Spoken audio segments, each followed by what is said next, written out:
Park Soo-keun, one of Korea's most beloved painters from the early 20th century, is famous for using gritty and rugged textures to portray the ordinary lives of those who suffer the aftermath of war. The largest-scale retrospective exhibition of his work is held at MMCA Deoksugung Palace. Bo-kyoung gives us a tour.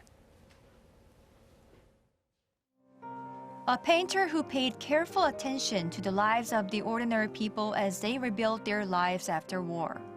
Park Soo-keun developed his own unique painting technique of multi-layered, thick matiere. Ever since his childhood, he dreamed of becoming an artist like Millet, but he had to study art on his own as getting a formal art education was an unthinkable luxury. His lenses spotted people nearby after the Korean War, and that made him an artist beloved by Koreans. Park Soo-keun painted in the 1950s and 60s, and this is when artists were exploring the ways for Korea's modern art to develop after the Korean War. He used the Western tools of oil painting, but always tried to spot Korea's own objects, structure, and coloring. Now there's a chance to delve deeper into his art. The artist's largest retrospective to date is taking place at MMCA Deoksugung Palace, presenting more than 170 oil and watercolor paintings. More than 30 pieces that have been donated by the late Samsung Group chairman I건희 have been included, which made Park's oeuvre even more extensive. 3 Women is one of the donated pieces. After the Korean War, lots of men died or became jobless and sick.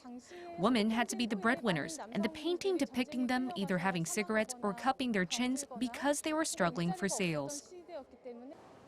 His well-known works featuring a woman pounding grain and children with babies are at the center of the exhibition.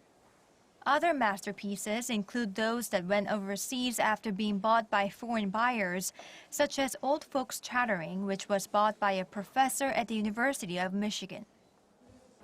His unique, thick matiere technique is what first catches visitors' eyes. But if you delve deeper into his art, you'll realize how skilled he was in arranging elements in a bold but stable manner.